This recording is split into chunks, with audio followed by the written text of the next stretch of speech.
அக்கரைப்பட்டு ஆதார வைத்தியசாலையில் நடக்கிற சில அநியாயங்கள், அனாச்சாரங்கள், விபச்சாரங்கள், அட்டூழியங்கள் சம்பந்தமாக உண்மைக்குண்மையான வீடியோக்களும் ஆடியோக்களும் போட்டோகளும் ஆதாரத்தோட சில முகநூல்களை வந்துக்கிறீங்க. இதுவரைக்கும் ஜெயிக்கிற வைத்திய அத்தியட்சகர் அதுக்கு எதிராக எந்த நடவடிக்கையும் எடுத்தா இல்லை.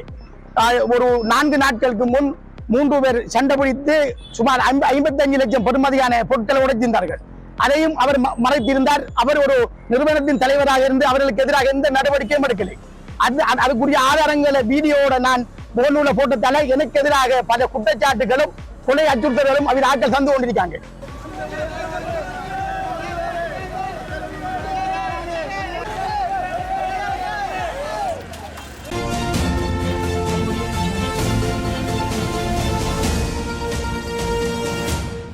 அக்கரைப்பட்டு ஆதார வைத்தியசாலையில் நடக்கிற சில அநியாயங்கள், அனாச்சாரங்கள், விபச்சாரங்கள், அட்டூழியங்கள் சம்பந்தமாக உண்மைக்குண்மையான வீடியோக்களும் ஆடியோக்களும் போட்டோகளும் ஆதாரத்தோட சில முகநூல்களை வந்துக்கிறீங்க. இதுவரைக்கும் ஜெயிக்கிற வைத்திய அத்தியட்சகர் அதுக்கு எதிராக எந்த நடவடிக்கையும் எடுத்தா இல்லை.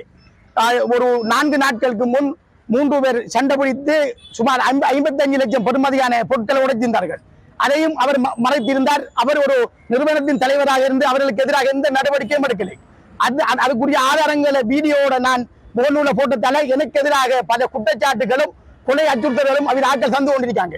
இப்படியானவர்கள் மனிதன் உயிரோட இந்த நிர்வாகத்தை மாற்றி இந்த நிறுவனத்தில் வைத்தியசாலை தலைவரையும் மாற்றி இந்த மக்களுக்கு சுகாதாரம் இலவான முறையிலே சரியான மருத்துவங்கள் போய் சேர அளவுக்கும் நல்ல ஒரு நிர்வாகத்தை இந்த ஜனாதிபதி எங்களுக்கு பெற்றுத்தரணும்ங்கிறதையும் இங்க நடக்கிற இந்த ஊழல்கள், அநியாயங்களுக்குரிய விடயங்கள், ஆதாரங்கள், ஆடியோக்கள் எங்கள்கிட்ட இருக்கு. அதுக்குரிய விடயங்களை ஜனாதிபதி ஒரு சரியான ஒரு கமிஷன் போட்டு அவர்களுக்குரிய சட்ட நடவடிக்கையை எடுக்கணும்ங்கிற விடயத்தை நாங்கள் ஜனாதிபதி தாழ்மையுடன் கேட்டுக்கொள்கிறோம். ஆளுக்கு ஒரு கத்தியோட ஓடி விதசி கத்தியால குத்தப்போ நடத்த பல லட்சக்கணக்கான பொறுமதியான கருவிகள் பாதிக்கப்பட்டிருக்கு. அதை பற்றி இந்த அத்தாட்சியர், இந்த வைத்திய அதிகாரி எந்த நடவடிக்கையும் எடுக்கவில்லை. இதனால் மக்களின் உயிர்களை காவு கொள்ளும் அளவுக்கு அத்தாட்சியர், வைத்திய அத்தாட்சியர் மிகவும் ஒரு மனிதநேயமற்ற முறையில் கடமையை நிறைவேற்றி கொள்கின்றார். இதனால் மக்களின் சுகாதாரம் மிகவும் கவலைக்குரியது.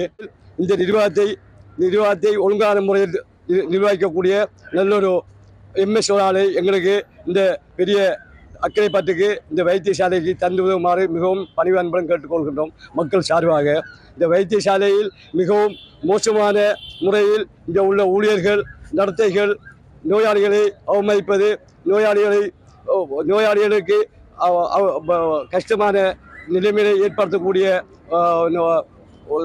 ஆட்கள் தான் இங்கே காணப்படுகின்றார்கள். உண்மையிலே இங்கே பொத்தியில் தொடக்கம் இன்னொரு வேற மக்கள் இங்கே சேவைக்கு வருகின்றார்கள்.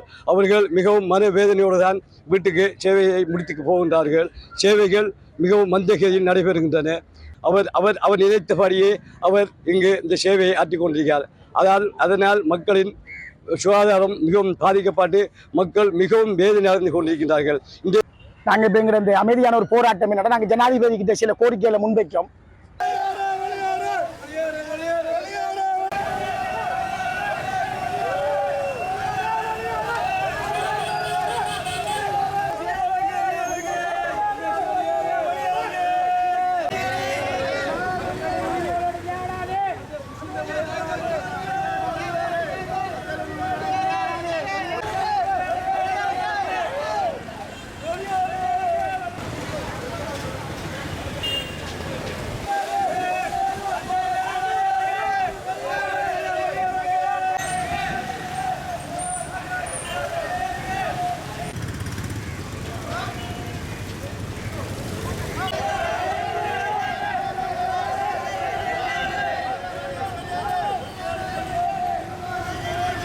சத்தியம் தெளிவாக